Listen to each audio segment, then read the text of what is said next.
नमस्कार दोस्तों। तो आज हम इग्नू का कुछ कंटेंट पढ़ने की कोशिश कर रहे हैं। Propositions by Surjit Mukherjee. Basically इसका ये जो है एक यूनिट है इग्नू में। इसके ऑब्जेक्टिव्स होते हैं, इंट्रोडक्शन होता है, analysis of the points listed in the introduction है, about the author Surjit Mukherjee, some excerpts from Surjit Mukherjee's propositions, और ये सब the need for a new methodology to write Indian literary history, the textual analysis, let us sum up, aids to activities, glossary, unit and questions, references and suggested reading. तो ये जो है propositions of by Sujit Mukherjee का पहला structure है, जिसमें 9 कुछ करके जो है यूनिट टाइप है, पार्ट्स हैं।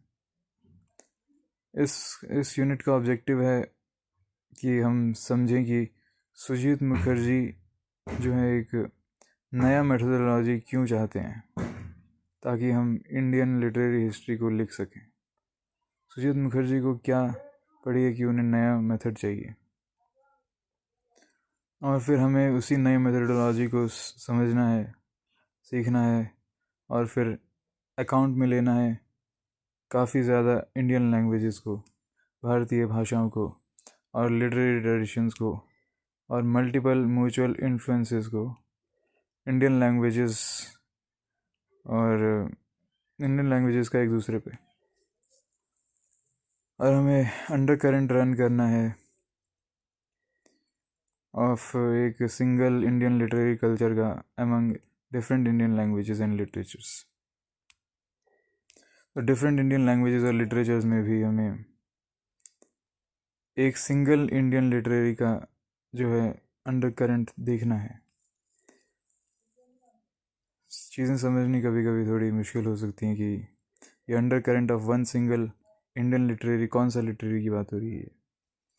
Discover the running under current of one single Indian literary culture among different Indian languages and literatures. तो एक इंडियन लिटरेरी का अंडर करंट होगा, उसको जो है बहुत सारी भाषाओं और लिटरेचर्स में जो है हम उसमें अमंग करके देखेंगे,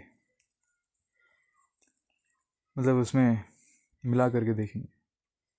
अब वो कौन सी इंडियन लिटरेरी की बात हो रही है वो यहाँ पे क्लियर नहीं कहा गया है।